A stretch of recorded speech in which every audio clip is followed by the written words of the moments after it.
Hi అండి, అందరికీ నమస్కారం. Welcome back to my channel. ఇప్పుడే అందిన వార్త ఏంటంటే, రాష్ట్రంలో సీఎం ఇతనే అని లీక్ అయిన కేంద్ర నిర్ణయం చెబుతోందండి.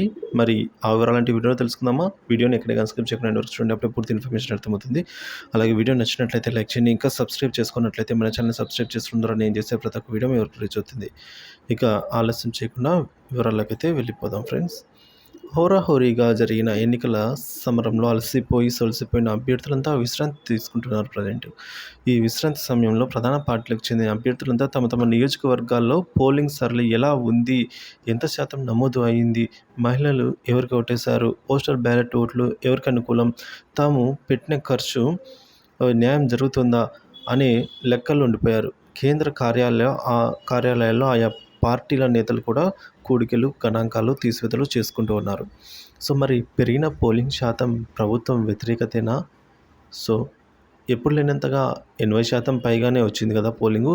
ఇది ప్రభుత్వ వ్యతిరేక ఓట్ల అన్న విషయానికి వచ్చినట్లయితే, రాష్ట్ర వ్యాప్తంగా 82% పైగా పోలింగ్ నమోదైన విషయం మనకు తెలిసిందే.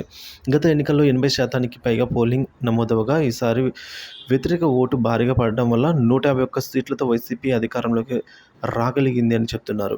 ఈసారి ఎంతకంటే పోలింగ్ శాతం పెరిగింది. మరి అదంతా కూడా ప్రభుత్వ అనుకూల ఓటా లేక అనుకూల ఓటని వైసీపీ చెబుతూ ఉండగా, ప్రభుత్వ వ్యతిరేక ఓటని టీడీపీ చెబుతోంది. వాస్తవానికి పోలింగ్ సరళిని పరిశీలించినట్లయితే, అనుభవం ఉన్న రాజకీయ నాయకులు సైతం ఏ పార్టీలో వస్తుందా, సో మహిళలు ఎవరికి ఓటేశారు, ప్రజలు ఏ పార్టీని ఆదరించారు అనే విషయాలను సులువుగా చెప్పగలుగుతాము. సో యువతలో మెజారిటీ ఓటు కూటమికి అని చెప్తున్నారు.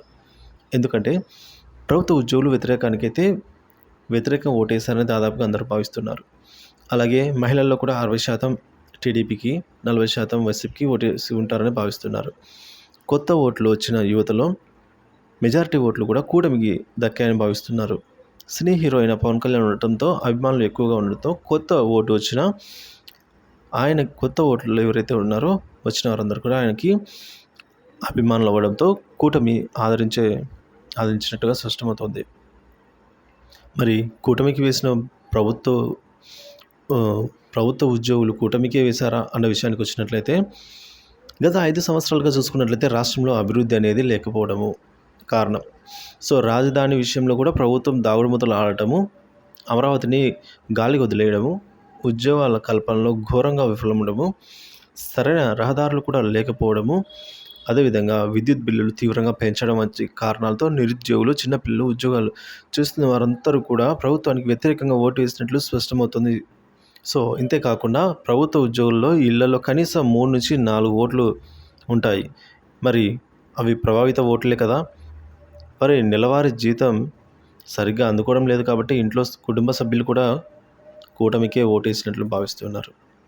సో ఫలితాలు రాకముందే చేతులు ఎత్తేసిన వైసీపీ అదే కారణం అని అయితే చెప్తున్నారు. సో వీడియో నచ్చితే లైక్ చేయండి. ఇలాంటి వీడియోస్ కోసం సబ్స్క్రైబ్ చేసుకోండి. Thank you for watching this video.